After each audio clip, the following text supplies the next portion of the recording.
continue à découvrir la prière selon le Rav Kook. Erev Tov. Est-ce que c'était assez clair la semaine dernière, toute l'histoire des Otiot HaKodesh? Pas besoin de répéter, vous avez bien compris. Je fixe, mais on ne m'avait pas dit si oui ou non, mais... Stika Keoda, comme on dit. Si on sautait, ça veut dire qu'on est d'accord. Alors on commence le paragraphe d'après. Paragraphe 5. Atefila, Imar Meket Banu et Argasha a Eliona Akdosha, Shiatamtit, Shetsefigat, Or Cheolamim, Shebinishnatenu, Vizorad Banu, Orot Gdoshim, Matzmichim, Pri Yeshua. Je vous préviens déjà d'avance, cette piska elle est assez complexe, donc attachez vos ceintures, mais n'ayez crainte, après ça va se calmer, ça va redescendre à nos sphères accessibles. Mais on va réussir à la traverser. Alors on va d'abord faire une traduction mot à mot, comme ça vous sauriez vous débrouiller tout seul dans le texte. La tefila approfondit en nous le sentiment suprême et saint, qui est en fait le concentré de ce qu'on arrive à absorber, la lumière de la vitalité des mondes qui se trouve dans notre âme. Cette lumière ensemence en nous des lumières saintes, matzmichim pri Yeshua, qui font pousser des fruits de délivrance. On a l'impression que c'est du charabia. Quand on traduit en français, ça n'a aucun sens, mais on va faire des périphrases pour comprendre. Regardez. Qu'est-ce qu'il veut dire par là en fait? Ce qu'on a répété à plusieurs reprises, notre âme, elle aspire constamment à ce que la volonté divine se réalise dans ce monde, étant elle-même la continuité du divin en nous. Donc évidemment que ce à quoi elle aspire, c'est exactement ce à quoi Akadosh Baruch Hu aspire. Mais non, lorsque nous prions de fait, nous disons les mots, on se trouve dans le Sidour, devant le Sidour, dans la synagogue, etc. Ceci développe davantage en nous, dans notre conscience, pas au niveau de notre âme, car notre âme elle est toujours très haute et avec des aspirations très idéales, mais là, au niveau de notre conscience, ça développe, ça approfondit davantage des sentiments suprêmes de sainteté.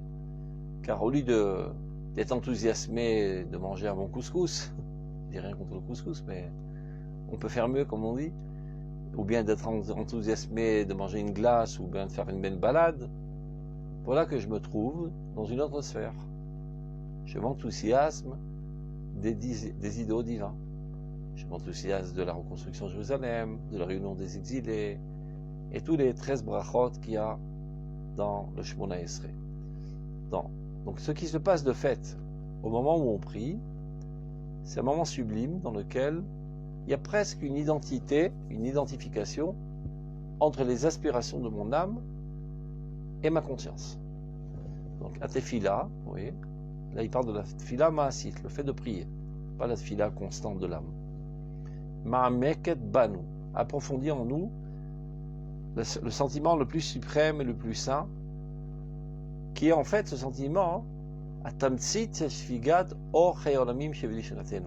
C'est le concentré, c'est-à-dire les chachamim, Anshe Knesset Agdola, ont réussi à résumer de manière assez concentrée l'idéal divin de manière générale, qui se détaille à travers ces 13 aspirations, ces 13 idéaux, ces sous-idéaux, disons.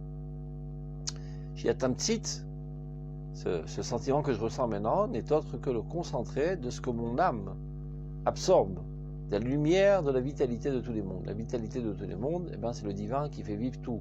Malchuto bakol mashallah, mechayet kulam. Toi, le divin qui fait vivre tous les mondes. Et voilà que ce que mon âme absorbe constamment, essaie d'adhérer constamment, maintenant j'ai réussi à le définir en mots intelligibles, compréhensibles, qui me parlent, qui réussissent à me rentrer en émotion. Et suite à cette prière, et je répète à plusieurs reprises, quand on dit une prière, il ne s'agit pas d'une lecture machinale. Une prière, c'est totalement identifié avec les mots qu'on dit, sensibilisé, palpitations de cœur, une véritable prière, comme si tu es au moins au même niveau que comme si tu t'adressais à une personne, et donc tu dis pas des mots en l'air sans penser aux mots qui sortent de ta bouche. Donc au moins avec le même niveau de concentration lorsqu'on s'adresse à Dieu. Vei, et cette prière, Zorad Banu Orod Gedoshim, elle ensemence en nous des lumières saintes qui feront pousser des fruits de délivrance. Qu'est-ce que ça veut dire? Car si jusqu'à présent, ce qui m'intéressait, c'est de bien dormir, et bien manger, et bien m'amuser, et bien de là, ça ne va pas tellement faire avancer la délivrance, ni de moi, ni de mon peuple, ni de l'humanité. Mais si je suis arrivé à me hisser à un niveau dans lequel, voilà, maintenant, je suis en émotion des véritables idéaux divins. Si je suis en émotion, il y a de fortes chances que ceci déclenche ma volonté et que je œuvre dans ce sens. Si j'en pleure quand je pense que Jérusalem est détruite, alors je suppose que si on me propose de venir aider à reconstruire Jérusalem, j'y accourrai. C'est clair? Je donne toujours le même exemple. Quelqu'un qui dirait tous les jours machinalement Baruch Hashem Boné Yerushalayim. Béni soit-tu l'Éternel qui reconstruit Jérusalem. Et voilà qu'un jour, à 3h du mat, il reçoit un coup de téléphone de son ami. Il lui dit tu peux venir d'urgence parce qu'on a réussi à libérer une maison dans le quartier dit arabe près du mont du Temple qui va passer sous propriété juive. Alors, tout d'un coup, il commence à bourdonner de colère. Mais ça n'a pas la tête de m'appeler à une telle heure, mais tu as perdu la cervelle. Ben, tu es un clown. Ça fait 20 ans ou 30 ans que tu pries et que tu implores Dieu à reconstruire Jérusalem. Et maintenant que tu as une possibilité concrète de le faire, tu n'es pas prêt à t'efforcer un petit peu et renoncer à quelques heures de sommeil et sortir de ton pyjama et mettre tes habits et sortir en bagnole. Ça prouve que tout ce que tu as dit jusqu'à présent, tu ne le pensais pas sincèrement et tu n'y aspirerais pas. Donc, par contre, que si tu as véritablement réussi à prier, alors sans aucun doute que ceci va déclencher ta volonté et qu'au moment voulu, eh ben, tu vas te mobiliser pour faire avancer ces idéaux. Donc une véritable prière, sans aucun doute, ensemence en nous des lumières qui feront pousser des actions réelles et concrètes dans le sens de la Géoula. D'ailleurs, toutes les 13 brachot ne parlent que de ça, de l'avancement du peuple d'Israël qui va mener à l'avancement de l'humanité entière. Maintenant, quand on parle de Yeshua, de délivrance, Lolanu Aishim Abodadim, il ne s'agit pas seulement de nous en tant qu'individus, que moi j'ai pas mal au dos, que j'ai pas de corps aux pieds, que j'ai pas mal au ventre, et qu'on me rajoute encore 20% dans ma paye. C'est pas de ça qu'il s'agit quand on parle de Géoula. Lolanu Aishim Abodadim, il ne s'agit pas de nous en tant qu'individus, Betur Prati Uten ou dans notre individualité seulement. Ça aussi, mais pas seulement. Ça aussi, si seulement ça rentre dans le cadre de l'intérêt général du dévoilement de Dieu dans ce monde. Et là, par contre, Kol Masha Tefila Osa, tout ce que la Tefila fait, Yosa Ba'adenu, Ve'imanu, Bi'yechusenu, Lekol Hayesh Kulo. Elle le fait pour nous, et avec nous, et à travers nous, dans notre relation avec toute l'existence. C'est-à-dire la Tefila, elle nous amène à nous enthousiasmer à ces idéaux divins pour que cela déclenche notre volonté, pour qu'on œuvre dans ce sens de faire avancer le dévoilement de Dieu dans ce monde. Donc c'est un grand mot de dire le dévoilement de Dieu dans ce monde. Et bien c'est tout simplement que ce monde soit géré, disons, selon les fondements de la morale divine. Parce que malheureusement, on s'y est accommodé à ce monde comme si que tout était normal, comme si c'était tout fait naturel, qu'il y a tous les jours des gens qui se fassent assassiner, des femmes qui sont violées, et des gens qui se font usurper, et toutes sortes de crapuleries et de méchancetés qui se font quotidiennement, et qu'il y a des guerres, et qu'il y a la mort, et qu'il y a des maladies. Malheureusement, on se fait à tout, et bon, on s'y est fait à ce monde, mais ce n'est pas un monde normal. Le monde est censé être saint, S-A-I-N et S-A-I-N-T, fondé sur la morale. Mais ça ne va pas se faire de lui-même. Ça se fait par notre effort. on a déjà fait un pas mal morceaux de terrain, on va dire, depuis qu'Avraham Avinu est apparu sur le podium de l'histoire humaine. On a déjà inversé le sens du courant de l'histoire vers le bon sens. Mais on est encore assez loin de l'objectif final. Donc lorsqu'on prie, c'est pour nous amener à être des soldats de Dieu pour faire avancer l'histoire humaine dans le sens que Dieu a défini. Donc, c'est pas seulement pour nous, comme on dit. Et donc, il faut savoir que si tu pries pour toi, tu t'es trompé d'adresse. Comme je le répète à plusieurs reprises, la prière, c'est pas les allocations familiales. La prière, c'est le service de Dieu. Tu es au service de Dieu. Tu viens là pour, entre guillemets, aider Dieu. Tu pourrais me dire, mais qu'est-ce qu'il a besoin de mon aide? Il se débrouille très bien sans moi. Bon, il aurait pu concevoir un monde autrement, mais il a décidé de concevoir ce monde de cette manière que l'homme est associé à lui. Donc tu viens les Ezrat Hashem. D'ailleurs, c'est une meilleure formule. Déjà. Très souvent, on dit Be'ezrat Hashem avec l'aide de Dieu. Quand tu dis avec l'aide de Dieu, c'est comme si que c'est moi l'acteur essentiel et j'ai une petite aide, comme il y a un menuisier et l'aide menuisier. Non, non, c'est Dieu l'acteur essentiel de l'histoire et il nous demande de l'aider, pas parce qu'il a besoin de notre aide, pour nous donner le mérite de participer à cette épopée extraordinaire, pour nous élever aux sphères divines. Et c'est comme ça qu'on progresse et que nous-mêmes, on devient de plus en plus nobles. Vous levez le doigt pour une question? Appuyez directement et posez. Oui, je voudrais que vous me précisiez, prie Yeshua. Yeshua de quoi? Sortir de ce monde qui nous a donné? Non. Ça c'est la vision chrétienne. Oui, c'est ce que je voudrais comprendre. Je sais, la chrétienté prétend que ce monde, c'est le domaine du Satan. Il faut s'en écarter au plus vite et aspirer vers les cieux. Nous, quand on parle de Yeshua, c'est d'améliorer ce monde-ci.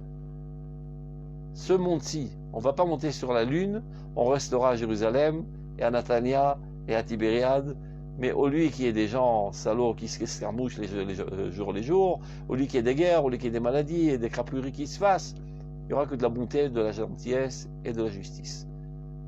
Tout notre rôle est de transformer Olam Hazé en Olam Haba. Olam Haba, je l'ai répété à plusieurs reprises, ce n'est pas une forme du point de vue grammatical, conjugal, ce n'est pas de conjugaison, ce n'est pas une forme future. Olam Haba, c'est ou le passé ou le présent, surtout pas le futur. Futur, on dit Yavo. Olam chez Yavo. Haba, ça peut être qui est déjà venu, ou bien qui est en train de venir. De quoi s'agit-il? Ça veut dire depuis la créature, du début de la créature, il y a en nous une potentialité de bien. Reste à savoir si on a réussi à le mettre à l'œuvre. Constamment, nous nous efforçons pour mettre à l'œuvre ce monde parfait qui est déjà venu et qui se trouve en nous de manière potentielle. L'homme, dans sa nature, est bon, contrairement à ce qu'on pourrait penser. À Elohim, Asa et à Adam, Yachar.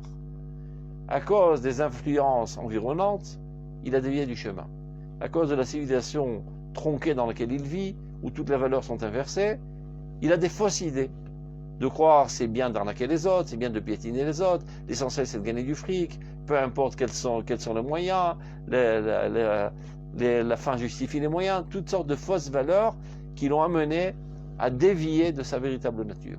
Mais dans son fond, les shamash et natatabi, terora, on le dit tous les matins. L'âme que tu as mis en moi, et c'est ça ma personnalité, elle est pure, elle est sainte. De fait, je me trompe, je m'oublie, je déraille. Donc, on essaie de dérailler de moins en moins et de se remettre sur les rails, de réexprimer notre nature bonne. Et comme on l'a dit tout à l'heure, l'olanou levad. Ce qui m'intéresse, c'est pas seulement de sophistiquer, d'élaborer, d'améliorer ma personnalité. C'est pas avec ça qu'on va sauver le monde et de changer le monde entier. Je dis, ouh là, c'est un super projet, ça. Comment on va pas changer le monde quand même? Il y a des pessimistes qui disent. Eh ben oui, le peuple d'Israël est un peuple optimiste, et c'est lui qui a ensemencé l'optimisme dans le monde. La chrétienté et toutes les autres religions parlent d'apocalypse. Nous, on parle de Triyat Amitim, de la résurrection des morts, c'est-à-dire l'abolissement du mal à sa source. Il n'y aura plus de maladie, il n'y aura plus de guerre, ceci est décrit dans les prophètes, il n'y aura plus de mort. Malheureusement, on se fait à tout, comme je dis tout à l'heure, on s'y est accommodé, comme si c'était tout à fait normal, qu'un beau jour, je prenne mon père, je le jette dans un trou, je dis voilà, salut, à la prochaine. Mais c'est un scandale. Ce bonhomme, il était là, il a agi, il a investi des efforts pour construire le monde et faire avancer le monde, et un beau jour, voilà, il se dégonfle, on le jette. C'est quoi ce scandale? C'est une erreur de parcours. L'homme a été créé par Dieu pour vivre pour l'éternité. La faute tue. La faute tue, tout simplement. Car volontairement, dit le pasuk. Les fautes réalisent un écran entre vous et moi. Maintenant, Dieu est la source de toute vie.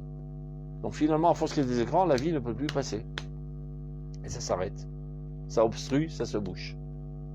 S'il n'y a plus d'écran, la vie coule constamment en nous. Et c'est ça notre rôle, de réparer ce monde, de l'amener à son objectif.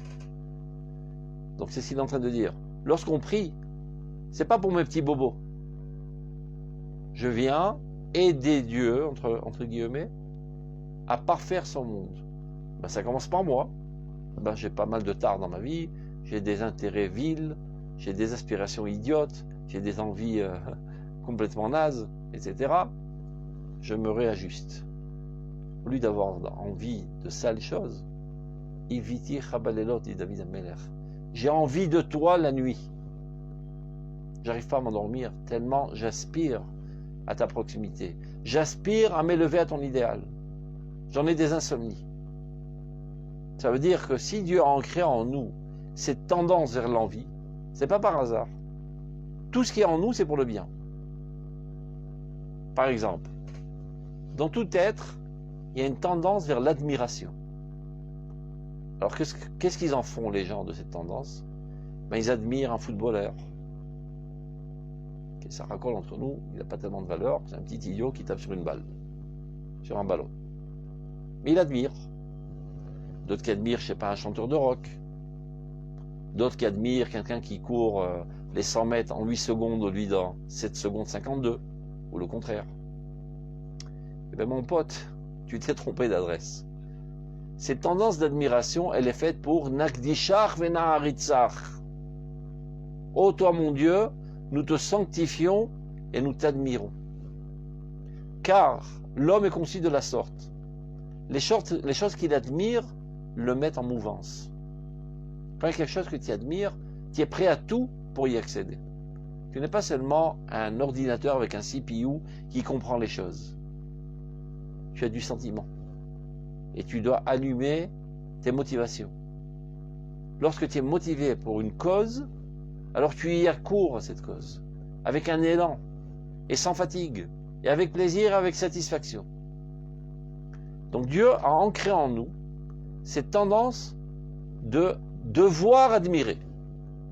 Mais admirer quoi? Admirer le bien, admirer le divin, pour que nous-mêmes, finalement, on accourt le divin. On accourt pour la concrétisation des idéaux qu'on admire. Mais, comme je disais tout à l'heure, cette poulpe avec tous ses tentacules, au lieu d'attraper avec son admiration le divin, elle attrapait un footballeur. Elle attrapait un chanteur de rock. Elle attrapait un pot de confiture. Elle s'est trompée. Donc on remet les pattes de la poulpe vers le véritable objectif pour lequel elles ont été créées. C'est la prière qui le fait. La conscience, elle commence très très basse. On n'est rien comme contre un petit enfant qui s'enthousiasme de manger un bonbon, ou bien qui est exalté de voir un croissant au fromage ou au beurre. C'est parfait, c'est son âge. On ne peut pas espérer plus de lui, il ne faut pas lui en vouloir, c'est tout à fait normal. Et au contraire, on satisfait ses besoins pour qu'il soit heureux, pour qu'il ait du bonheur et qu'il se sente bien dans sa peau. Mais petit à petit, on doit l'éduquer à élever ses aspirations, élever ses envies. Ou sinon, quelle différence? Même un petit chat, quand il voit, je sais pas, un petit bol de lait, ben il est tout content, il y accourt. Et un petit chien qui rencontre un petit os, ben il bouge la queue, il est très content. Ben, si c'est ça ton nouveau, le plaisir du palais, ben il n'y a pas une grande différence entre toi et un chien. Donc ça valait pas tellement le coup d'intégrer en toi une âme si haute. C'est du gâchis. Qu'une âme qui est capable d'avoir envie de choses très très hautes, très nobles, très idéales, tu la froisses et tu la gâches pour des objectifs vils, petits et des fois même sales et impurs. Vient la prière et te remet sur les rails. Tes envies, tes aspirations, dirige-les vers l'objectif pour lequel Dieu les a créés en toi. C'est ce que fait la prière. Maintenant, c'est un exercice quotidien. Ça prend une vie parfois à apprendre à prier. Parce que quand j'étais petit, je me marrais bien quand je recevais, je sais pas, un pot de confiture.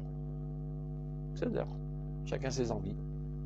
Et après, quand tu grandis, c'est pas exactement ce qui t'intéresse, un pot de confiture. Bon, tu n'as rien contre, tu le manges quand tu as faim pour pas manger que du pain sec. Mais c'est pas ça qui t'exalte. Par contre, si tu entends que, au Hachem, on a réussi à ramener encore 50 000 juifs en Eretz Israël, tu en pleures de joie. Parce que tu es normal. Parce que là, vraiment, tu exprimes les envies de ton âme. Et quand tu entends qu'on a délivré des mains souillées Jérusalem, alors là, tu exploses de joie. Tu exploses de joie et de rire. C'est à ce niveau qu'on doit s'élever. Et l'outil pour nous amener à cela, c'est la prière quotidienne, qui petit à petit nous tire des sables mouvants de la matérialité dans lesquels on est en train de sombrer, et nous élève, et nous élève, et nous élève, et nous fait adhérer aux hautes sphères de la spiritualité et de l'idéal les plus nobles, les plus saints, les plus purs. Jusqu'à que ceci devienne quelque chose de naturel. C'est pas quelque chose d'artificiel. Que toute la journée, je baigne dans la saleté, et c'est ça ce qui me procure du plaisir. 3 fois par jour, de manière artificielle, je fais une pièce de théâtre, je me tiens à la synagogue, je bouge comme ça, comme un roseau au vent, et je fais le zouave. Ça, c'est pas une prière. Ça, c'est de la clownerie. C'est un cirque. Ulvaï itpalel à Adam kolayom kulo. Pourvu que l'homme prie toute la journée. Comme je l'ai expliqué à plusieurs reprises, ça peut dire que tu dois te balader avec un sido toute la journée. Pourvu que ton esprit soit dans ces sphères constamment. Que c'est ça qui t'enthousiasme. Donc, ton âme, de toute manière, c'est ça qui l'enthousiasme. Mais ta conscience, parfois, elle est allée s'agripper à toutes sortes d'idioties. En priant, en étudiant la Torah d'abord, en comprenant quelles sont les choses nobles, souhaitables. Après, en priant, en intégrant ça dans le monde du sentiment, finalement, ça devient ta véritable nature. Et évidemment, que tu ne traînes pas la patte en allant à la synagogue, mais tu arrives en courant. De la même manière que quelqu'un qui aime bien se goinfrer d'un bon steak saignant, alors quand il renifle déjà à l'horizon une odeur de steak, il court pour aller manger, et bien c'est pareil. Tu cours à la synagogue pour satisfaire ce besoin intense de ton âme. De parler de ces choses, d'aspirer à ces choses, de baigner dans cette atmosphère haute et sainte. Alors, on reprend. Et la kol machat tefila osa. Oui, bien sûr, toujours. Oui. Et vous avez dit à plusieurs reprises, enfin c'est ce qu'on dit tous les jours, le Shabbat Shenatata Bi. C'est comme si l'homme c'était sans sa neshama. Ouais, je sais que c'est complexe parce que très souvent on dit aussi la vie divine est venue en moi. Et c'est quoi ce moi exactement? Ouais, c'est ça de quoi? Parce qu'on a là, il faut bien qu'on parle. Il faut bien qu'on parle, c'est ça le problème. On n'a pas les mots adéquats pour parler de l'existence réelle. Donc on parle toujours de manière parabolique. La vie divine est venue en moi. Mais avant que la vie divine vienne en moi, il n'y avait pas de moi, Birla, parce que mon moi n'est autre que la vie divine qui est en moi. Donc on peut essayer de manière artificielle de dire l'âme et la conscience. C'est-à-dire la conscience, c'est ce qu'on appelle moi dans le Shamash Natatabi. Voilà. Mon moi, c'est mon moi que je connais, dont je suis conscient. Et il y a mon subconscient. Même ça, ces mots conscient, subconscient, ça vient de Freud. Mais parce qu'on n'a pas d'autres mots, donc on s'en sert aujourd'hui, mais c'est pas tout à fait exact d'ailleurs. Mais c'est pas grave. On se comprend. D'ailleurs, de parler en français, déjà, c'est déjà compliqué pour essayer de véhiculer des thèmes si sains dans une langue si impure. Donc c'est déjà de la gymnastique compliquée. Continuons. Donc, et la kol ma shatfila osa, tout ce que la tfila fait, iosa ba'adenu, elle le fait pour nous, c'est-à-dire à travers nous, ve'imanu, avec nous, mais biyuchosenu lekol hayesh kulo, dans notre relation avec toute l'existence. Parce qu'en fin de compte, ce qui nous intéresse, c'est de lever toute l'existence. Les kol hachaim va'metziut, toute la vie, tous les vivants et toute l'existence. Les kol hachem dans toutes les valeurs. Avar atid va'ove, ça répare rétroactivement le passé, ça améliore le présent, ça améliore le futur. Mais comment c'est possible? Le passé il est foutu, c'est parti. Non, quand on est dans le monde divin, il n'y a aucune importance dans le temps, car le temps, c'est aussi une dimension qui n'existait pas avant que Dieu l'a créée. De la même manière que vous comprenez que pour Dieu, il n'y a aucune différence d'être à Tel Aviv, ou d'être à Jérusalem, ou d'être à Paris ou à New York. Il est en même temps partout. Pour moi, c'est compliqué, je ne peux pas être ici et là-bas en même temps, il faut quand même 3 heures de route pour y aller. Ouais, mais Dieu, il est infini, donc il est partout. Il n'est pas seulement partout dans l'espace, il est aussi partout dans le temps. Car le temps, si difficile que c'est pour nous à comprendre, avant qu'il y ait du temps, il n'y avait pas de temps. C'est dur à comprendre, hein, qu'avant du temps, il n'y avait pas de temps. Mais comment alors? Alors qu'est-ce qu'il y avait avant? Il n'y avait pas d'avant, parce que le mot avant et après, ce sont des termes qui sont appropriés au temps. Vous voyez bien d'ailleurs dans le récit de la création. Il y a marqué Vayibayom Arishon, Vayom Hasheni, Vayom Hashlishi, le premier jour, le deuxième jour, le troisième jour. Et ce n'est pas le premier jour que le soleil a été créé. Et pour nous, le jour, c'est quand le soleil se lève. Donc vous voyez qu'il y avait du temps, une autre dimension du temps, avant que celle que nous, on perçoit par le roulement de la Terre autour du soleil, etc. Kitsour, c'est quelque chose qui a été créé. Et donc si ça a été créé, Dieu, lui, n'a pas les mains prises, il n'a pas les mains... Il n'est pas emprisonné du temps, le temps n'a qu'une influence sur lui. Et lorsqu'on s'élève dans la sphère divine, eh ben nous aussi, on a une capacité ressemblante au divin, d'avoir une influence sur l'existence, peu importe du temps, que ce soit le présent, le passé ou le futur. Donc, on continue. Ou manifleu aofot. Non, lorsqu'on prie, combien sont merveilleuses toutes les émanations, toutes les apparitions concrètes suite à notre prière. Ça veut dire, c'est pas un récit stérile. Chaque fois que tu sors de ta bouche un tel mot, on l'a expliqué la semaine dernière, comment ça marche avec Otiot HaKodesh, mais il faut aussi être pur, il faut être concentré, il faut être sensibilisé, il faut être identifié avec les mots, peu importe. Mais ces mots-là sont créateurs.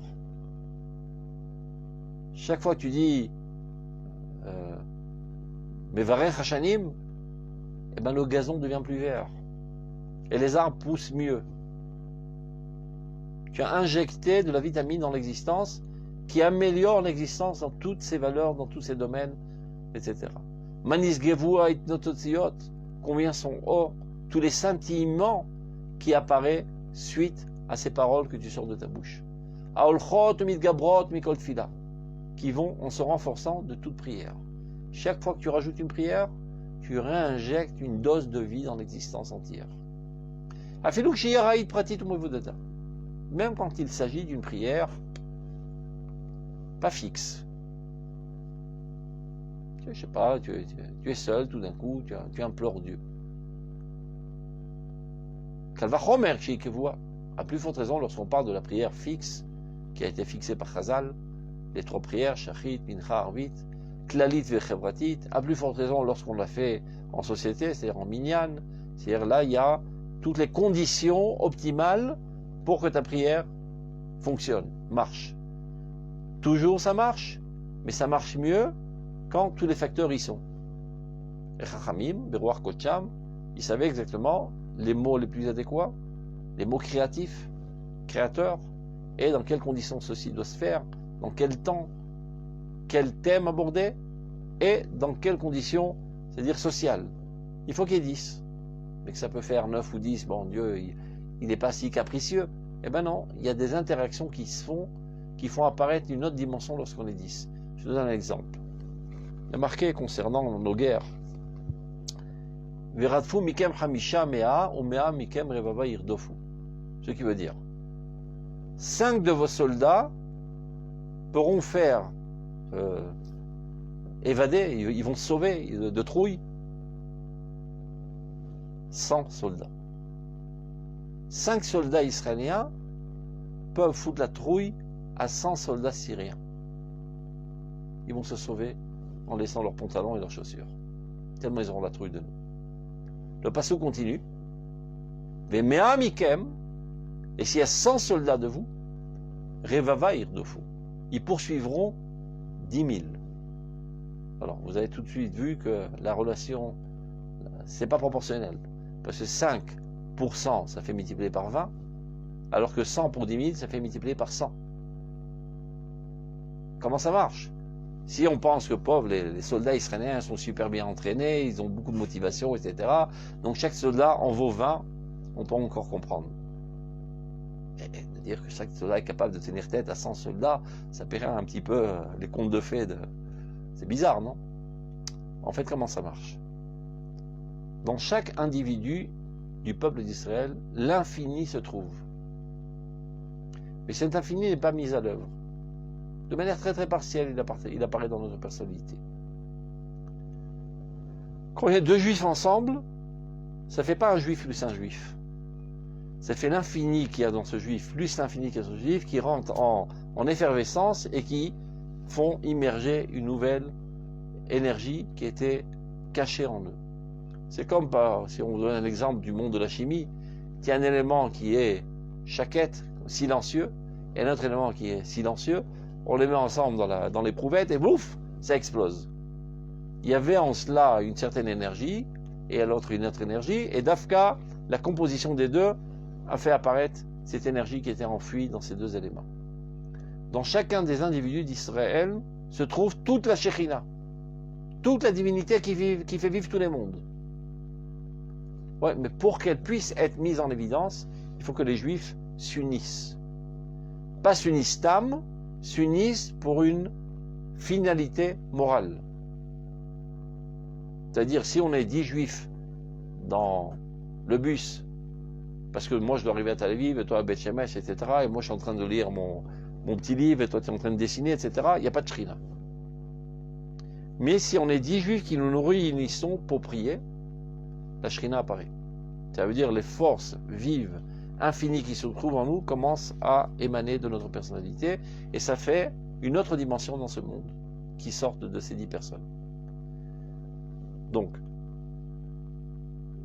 un soldat juif contre un soldat syrien, eh ben, c'est presque égale force. 2 soldats juifs, ils peuvent tenir tête, je sais pas, à 10 soldats syriens. 5 soldats, 100. Donc ça serait intéressant s'il y a un matheux parmi vous de trouver la fonction qui gère ce pasouk. Comment de 5 on passe à 20 et de 100 on passe à 10 000. C'est pas une multiplication et c'est pas non plus exponentiel. Une fois j'ai essayé de me creuser la cervelle, j'ai pas trouvé. Donc il faudrait donner ça comme Edgar à un matheux et pour pouvoir prédire. Alors s'il y a 1000 soldats, à combien de personnes ils pourront tenir tête? Donc, on peut aujourd'hui, parce qu'aujourd'hui c'est empirique, c'est plus théorique, on est environ 400 000 soldats combattants dans l'armée d'Israël, on tient tête plus ou moins à 100 millions de soldats, armés jusqu'aux dents, motivés, avec une soif de nous assassiner. Et ils ont la trouille de nous. D'où je sais qu'ils ont la trouille de nous? Le terrorisme. Le terrorisme, c'est douloureux, mais ça doit nous emplir de joie. Parce que ce ne sont que les lâches qui se servent du terrorisme. S'ils étaient courageux, ben ils nous attaqueraient de face. Ils ont essayé, à plusieurs reprises, ils se sont ramassés une bonne raclée. Ils se sont unis tous ensemble. Les Choum Nachidem Migoy, allons l'exterminer. Toutes les armées d'Arabes, ensemble. La guerre des 6 jours. Ils se sont pris une sacrée raclée. Et chaque fois qu'ils ont essayé, ils se sont pris une raclée. Top, ils ont été convaincus, aucune chance. Il est imbattable, ce peuple. Top, alors on va faire la moustique. On va le piquer là, le piquer là, le piquer là, l'enquiquiner, jusqu'à qu'il craque, moralement parlant. Donc c'est vrai que ça fait très mal quand il y a un petit enfant qui se ramasse une balle dans la tête, ou bien un petit bébé dans son berceau qui se fait assassiner par un tireur d'élite, lâche qui se cache dans l'immeuble d'en face. C'est très douloureux pour la famille. Mais de fait, c'est une petite égratignure insignifiante dans le corps de la nation. Donc s'ils en arrivent au terrorisme, ça prouve qu'ils ont la trouille du peuple d'Israël. Pourtant, c'est pas du tout proportionnel. 400 000 soldats, bon, on est des Superman et on est très forts. D'ailleurs, t'as qu'à voir notre profil, on a tous des bides et puis qui sortent, parce qu'il faut savoir que ceux qui font les guerres, c'est pas les unités d'élite qui s'entraînent nuit et jour et qui ont du cocher. C'est monsieur Tzvi Riza, c'est Yosef Ben-Tushan, avec leurs maux de dos, leur mal de ventre, etc. Mais quand la guerre est déclarée, on n'a plus mal au ventre, on n'a plus mal au dos, on arrête toutes les crèmes et toutes les gouttes dans les yeux et tous nos comportements de vieillard, et on arrive sur le front et on combat comme des lions et on les gagne. Ça, c'est un miracle.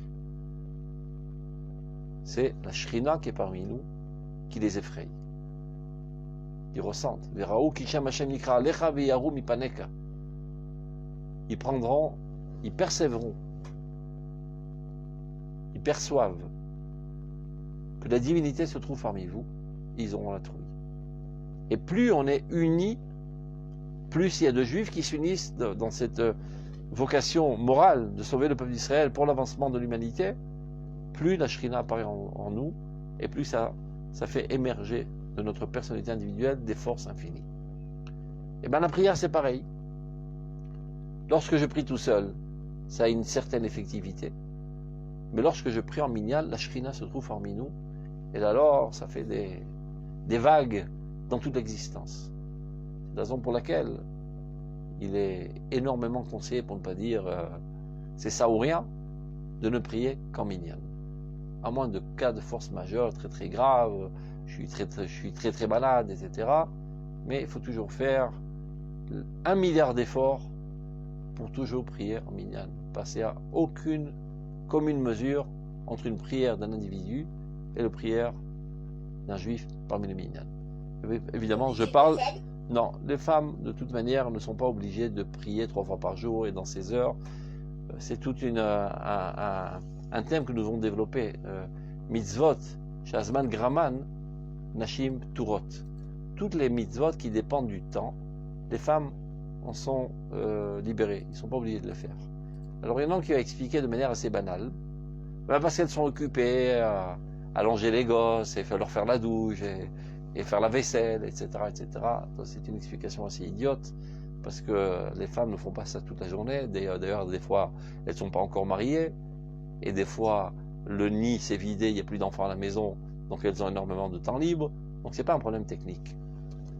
Ça relève de l'essence même de la femme. La femme, dans sa définition même, c'est d'être mère.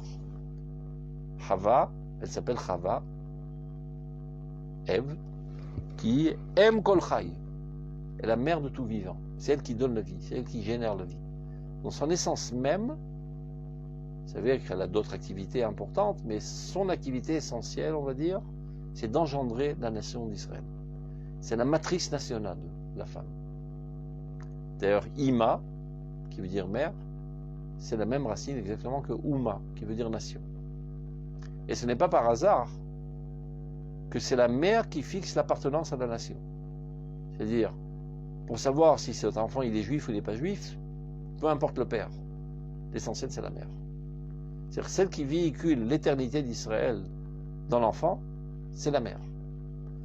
Donc, la femme, elle appartient à une dimension bien plus haute que l'homme, c'est la dimension de l'éternité. L'homme, il agit dans le temps, dans l'actuel. Alors que la femme, elle appartient à l'humanité car elle appartient à la nation, et la nation d'Israël est éternelle. C'est à travers elle essentiel que la nation d'Israël est véhiculée. C'est elle qui donne naissance à la nation. Donc, elle est exemptée des mitzvot qui sont en relation avec le temps, les mitzvot temporelles, qui dépendent du temps. Elle est là en delà du temps. Donc c'est la raison pour laquelle toutes les mitzvot, Aseh, Shazman, Graman, les femmes en sont exemptées. Donc on ferme la parenthèse. C'est clair? La fémode. Ah. C'est assez intéressant que c'est les femmes qui disent Yaféméod. Je sais pas pourquoi les hommes. Ouais, et les hommes ont fait la grimace, je sais pas pourquoi. Non, je rigole. On les a remis en place. Non, parce qu'ils se sentent toujours les meilleurs du monde. Ils appellent ça le sexe faible, alors que la Torah appelle ça Hosen.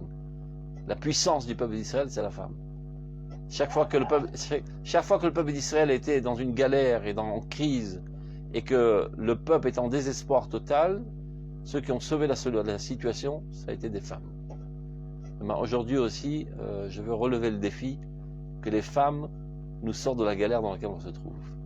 Il faut mettre sur pied un mouvement de la femme pour la libération d'Israël et la libération de l'humanité. La Yeshua ne viendra pas des hommes. Sans vouloir vexer les hommes, mais sachez-le que c'est comme ça a toujours été comme ça, à travers toutes les générations et tous les moments les plus critiques de l'histoire. Ceux qui ont sauvé la situation, c'était les femmes. Les hommes, même dans la maison, c'est un touriste, un homme. Il rentre, il ressort, il sort, il rentre, etc. Après, il fait beaucoup de frimes. Mais celui qui gaffe toute la journée, qui éduque les enfants, etc., c'est la femme. Pendant la nuit, le bébé, il pleure. Alors le mari dit à sa femme, « Hé, ton gosse, il pleure, tu peux t'en occuper ?» Ça vous dit quelque chose, elle est de service 24 heures sur 24. Non, parce qu'il y a plusieurs hommes qui rentrent à la maison et ils veulent qu'on le serve. Parce que vous comprenez, lui, il travaille.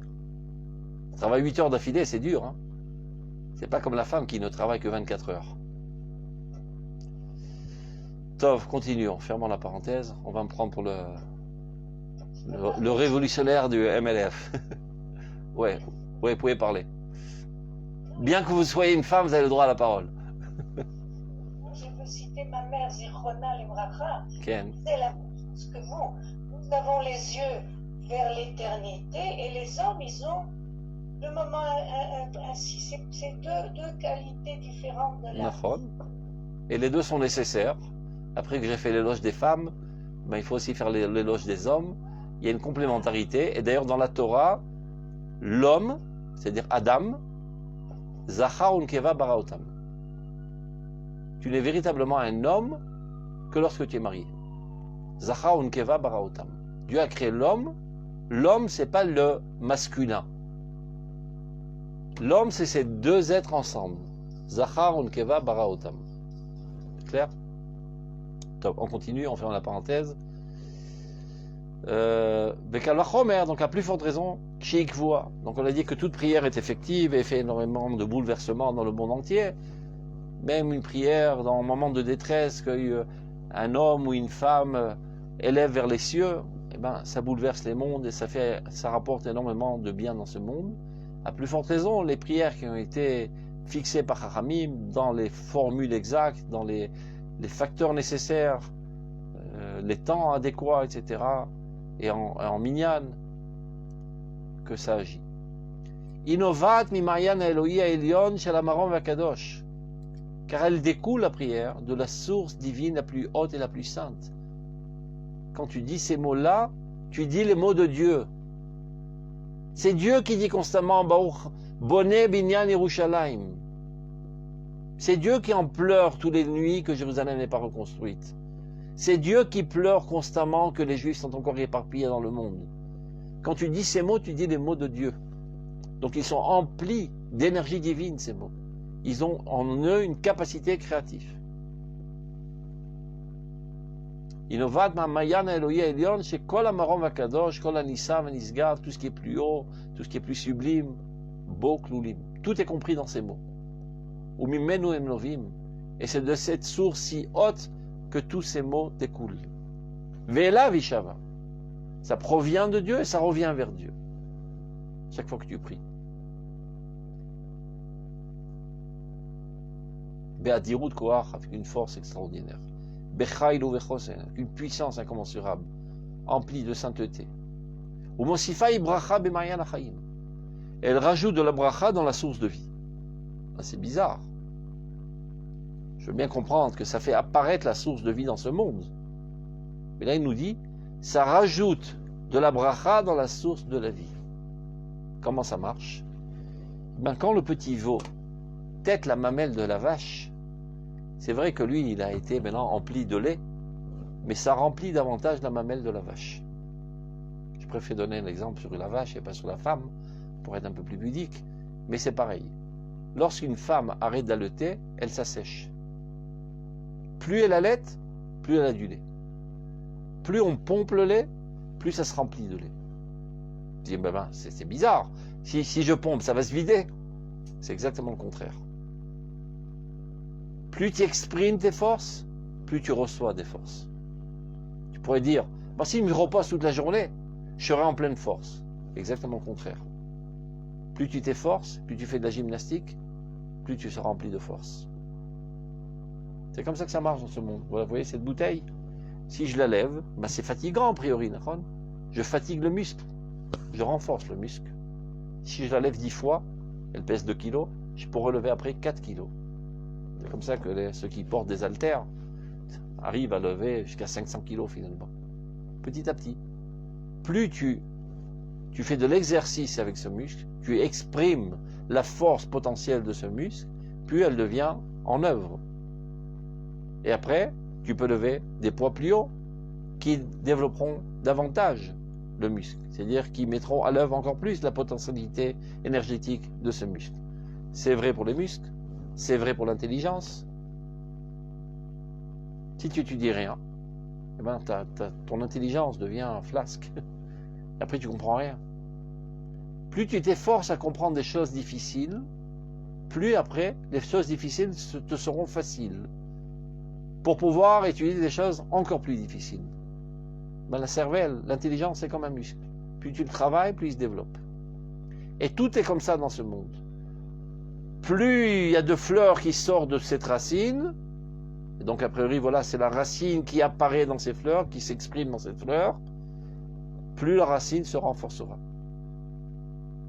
Plus l'arbre est grand, plus la racine va chercher profondément sa nourriture, elle va aussi se ramifier de plus en plus.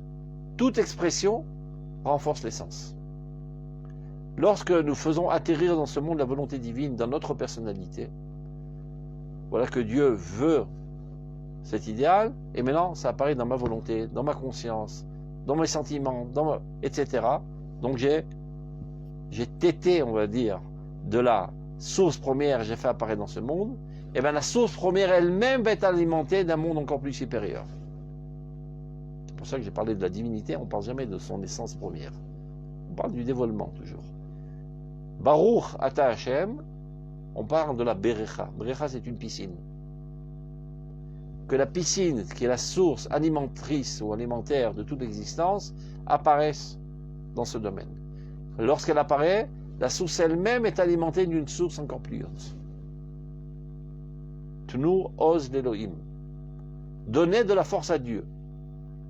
On pourrait dire, c'est un petit peu osé de dire une telle chose. C'est moi qui vais donner de la force à Dieu dans le dévoilement. Plus je dévoile le divin dans ce monde, plus il apparaît dans ce monde.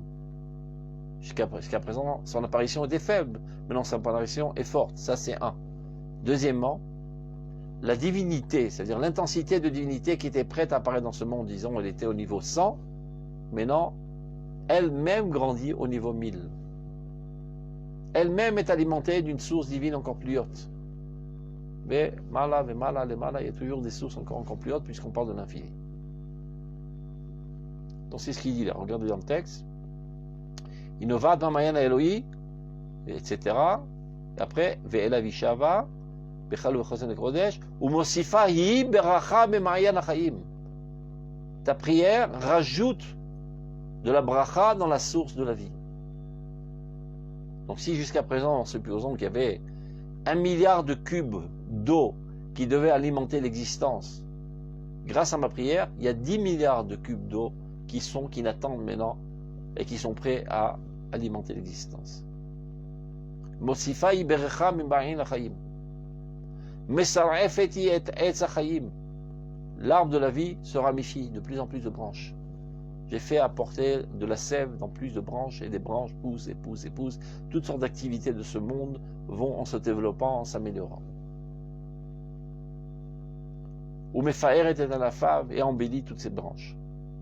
Pelaga vashrishiku mitrabrim elu be'elu. Tous ces ruissellements se lient les uns aux autres. Veleshadim rabim veshanim, énormément de sève, différents, de tout genre.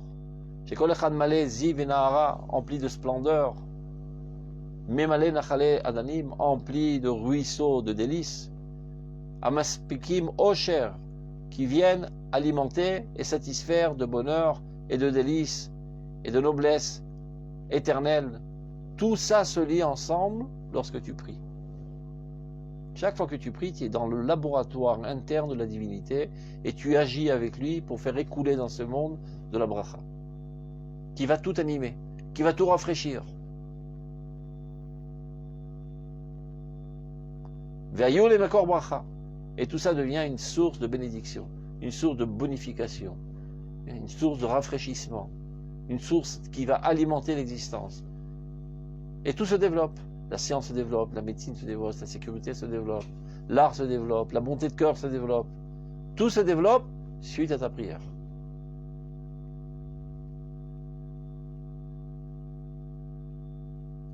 Ve'ayu le makor bracha le na'are avat olam. Ça rajoute de l'amour éternel, de l'amour grandiose, ou bracha veshalom lekoleikum, et de la bénédiction et de la paix dans tout l'univers. Ça veut dire que demain il y aurait dû avoir un massacre parce qu'un sale gouverneur s'apprêtait à rentrer dans un village et de tout saccager, et de violer toutes les femmes et d'assassiner tous les enfants. Grâce à ta prière, ceci n'a pas eu lieu. Et il a eu un moment de bonté. Il y avait un lion qui s'apprêtait à dévorer une gentille brebis. Il retourne en arrière. Laisse tomber.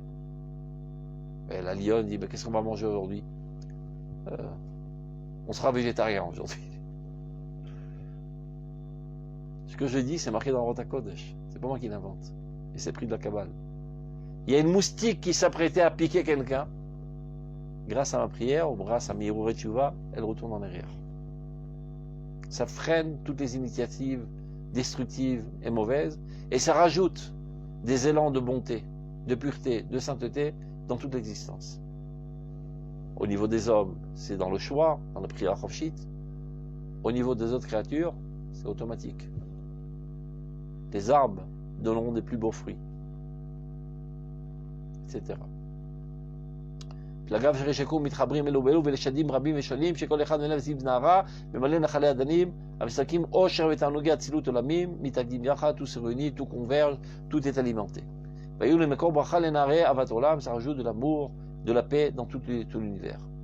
ותפילת ישראל, la tfila du peuple d'Israël, bin as'a le merom hakodesh, lorsqu'elle va, elle prend la route vers Jérusalem, parce que vous savez que lorsqu'on prie à Paris, ça ne monte pas directement au ciel. Elle prend le train, elle va jusqu'à Jérusalem de prière, et de Jérusalem, du mont du Temple, c'est là-bas qu'elle monte au ciel. C'est pour ça qu'on doit se diriger vers le mont du Temple. Si tu es en France, tu diriges vers Israël. Si tu es en Israël, à Tel Aviv, tu diriges vers Jérusalem. Si tu es à Jérusalem, tu diriges vers Arabaï. C'est-à-dire, tu es au Kotel, tu t'inclines un petit peu à gauche, c'est là-bas que se trouve le Kodesh HaKodashim. Pour t'orienter physiquement, en fait, t'orienter psychologiquement, que c'est là-bas le centre. C'est là-bas le volcan par lequel est propulsée la divinité dans toute l'existence. Donc, toutes nos prières, des confins du monde, convergent tous vers Jérusalem, vers le mont du Temple, vers le Kodesh HaKodashim. Donc, lorsque nos prières, dit le Rav, Tfilat Israël mitnas'a le merom hakodesh, lorsqu'elle se lève au point culminant de la sainteté, qui est Kodesh HaKodashim, Birakza beretz chemdat olamim, lorsqu'elles convergent toutes les prières, elles se concentrent dans la terre chérie de Dieu. Ou bemerom mechol mikdash, au point culminant du temple. Elohe Olam, le temple du Dieu de tous les mondes. Adon Kol HaMaasim, qui lui est le maître de toutes les actions. Et lui, le créateur. c'est lui qui engendre et déclenche tout ce qu'il y a dans ce monde. Baruch Hu. Shitfe nehorim ovrim bechol olamim. Ça ne rentre pas dans un tunnel. Si j'envoie, je sais pas, un ruisseau vers Jérusalem, eh bien tout le long de l'itinéraire, ça arrose tout en route. Quand il y a un juif qui se trouve à Tombouctou et qui prie, ben sa prière n'arrive pas dans un engin spatial isolé. Elle arrive dans l'air libre.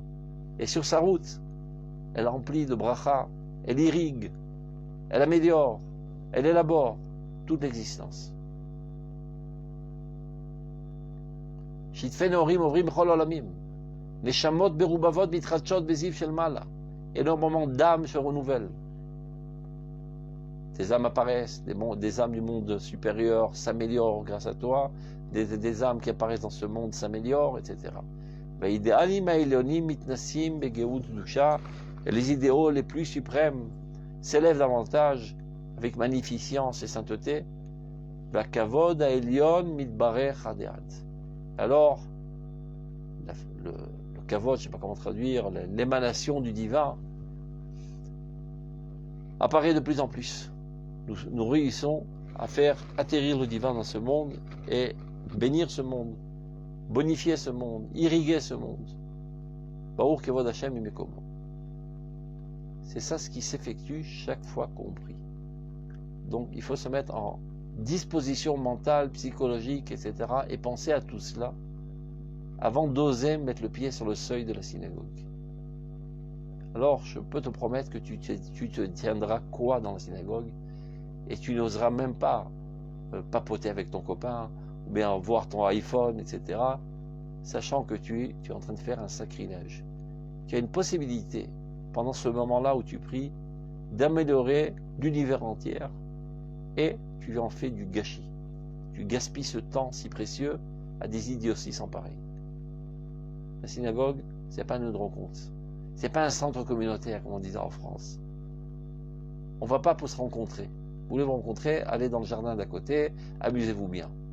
On vient dans la synagogue, Bet Knesset, il y a marqué dans la Gemara, Amei Aratzot metim al shekorim Bet Knesset Bet Ha'am. Les gens illettrés, les idiots, meurent, sont punis par Dieu de mort, car ils appellent la synagogue la maison du peuple. C'est le lieu de rencontre communautaire. Le Knesset, c'est l'homme Lachonit Kantzut. Ça ne fait pas allusion au rassemblement, la Knesset. Knesset, c'est Knesset d'Israël. C'est la Shekhinah. C'est la maison de Dieu. C'est la maison de la Shekhinah. Donc, comme je dis toujours, avant d'avoir des fantasmes, de penser que nous sommes aptes aujourd'hui déjà à monter sur le mont du Temple, soyons déjà à la hauteur de Mikdash Me'at, du petit Beth Amikdash miniaturisé qu'on a dans la synagogue. Le jour où on réussira à prier comme il le faut dans une synagogue, on pourra passer au stade supérieur du Beth Amikdash. Amen. Vous avez des questions? Tout est trop clair. Question? Oui, bien sûr, toujours. Ouais, on vous avez dit que finalement, c'était le texte du Shemona Esrei, c'était la volonté de Dieu. On reprenait à notre compte. On s'identifiait. Mais il y a des parties où ça ne colle pas. Par exemple, Shmakolenu, reçois nos prières. Reçois nos prières. Que nos prières réussissent. On demande qui nous... C'est pas toujours des demandes. Comme par exemple, on dit Atachonen Adam Dat. C'est pas qu'on le supplie qu'il nous donne du Dat, c'est un fait. On reconnaît qu'il nous donne du Dat. Ata Kadosh Veshimcha Kadosh. Tu es saint et ton nom est saint. Baruch Ata Hashem Chayim Metim. Tu fais revivre les morts. Ce sont des déclarations. Donc je m'identifie avec cette vérité absolue pour me mettre dans ce sens. Pour moi aussi œuvrer à la résurrection des morts. Pour moi aussi faire apparaître la Kedusha dans ce monde. Pas toutes les brachot sont des bakashot, sont des demandes. La quasi-totalité, les centrales essentiellement sont elles, mais il y en a d'autres non. Comment? On dit que les trois premières et les trois dernières, c'est des... Shvachim, ce sont des louanges. Oui, mais alors, le Shema Tfila, c'est au milieu. C'est dans les demandes. Et donc, on demande à Dieu d'écouter nos prières.